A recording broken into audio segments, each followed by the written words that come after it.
si Manong Roy Goles, ano nyo bago kong congressman? Ito sa galing po sa Annapolis, di ba? Yung Annapolis po, iisa lang kada taon na pinapadala ng Pilipino. Ngayon po yung Naval Academy sa Amerika. Si Manong Roy po graduate. At nung nandun po ako, bagong membro ng Kongreso, talagang marami po tayong natutunan sa kung paano mag-imbestiga, paano maipalabas yung katotohanan.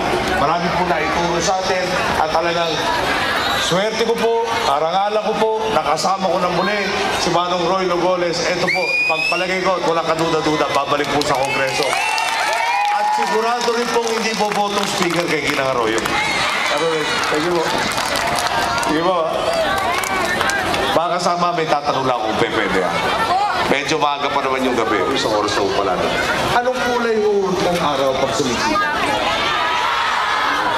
Anong kulay pag lumulubog? Wala mo ba?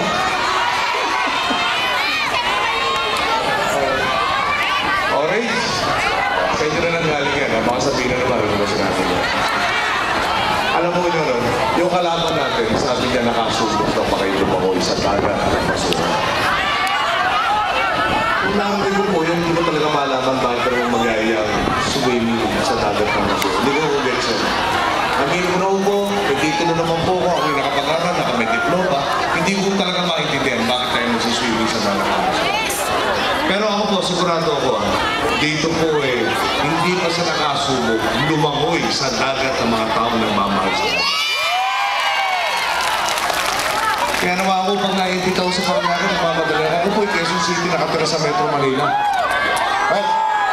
Dito naman tayo lilingon.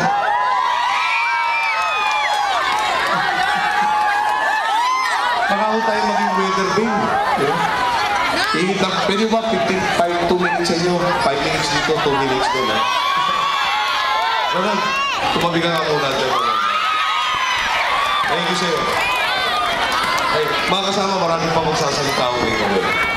At napansin ko na, wala na naman po Estrella. Gusto ko sana kumanta, malakas na yung hangin. Pero pababayaan ko na si Dong. Tapos pagaling si Dong kumanta sa akin. Alam mo nyo kasi pag pupunta tayo sa mga lakad, pag simple nyo, ayos po yung ayos t-shirt natin dito. Talagang pag dumadaan tayo sa tao, kailangan matangan na ka, makabayan ka. Kung minsan no, nakukuha po, daliri na. May kukuha ko, hatakin pa kanan, may kukuha, hatakin pa kaliwa, tigisan daliri. Pag hindi mo nakapot yung daliri, yung kamay, yung braso, tanganan po yung t-shirt. Nagagamit po si Ate Chris. Sabi niya, maayos yung t-shirt na binigay ko sa'yo. Pero nakita ko kung nakaganda mo. Sabi ko, Chris, darating ang panahon may makakagamit yan. Sabi ko, pwede na pang maternity na bibigay natin sa kanila. Kaya huwag mo naman makamasakay dyan. Sabi ko, tuloy na mga kalaban, sobrang ako namamayin. Sabi ko, hindi na talaga ako kamahal. Kaya ito naman nung natitirang buho ko, pwede. Huwag na natin pagpartihan. Dahil baka, alam nyo, iniwan ko na kung ganito to. Dahil naalala ko po yung pagkabata natin nakalimutan ng alagaan. Nawala na po yung puno. Maganda naman yung pag nagsusuklay ako, alam ko na kung gano'ng karaming puno kailangan natin itanim.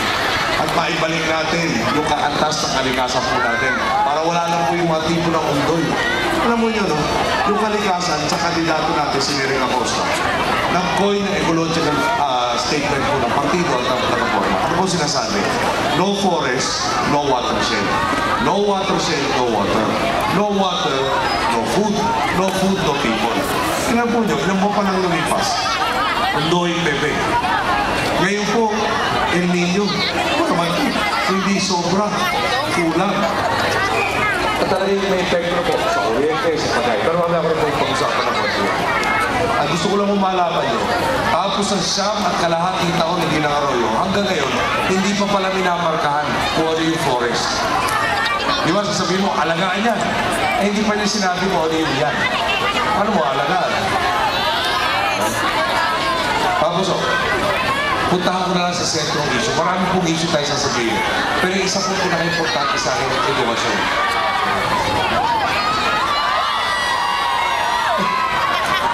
Baka makalimutan ko yung sasabihin mo, galit sila. Diyo, edukasyon. Nung Marsa po, sabi ng tatay ko sa atin, mag-aaral ng mabuti.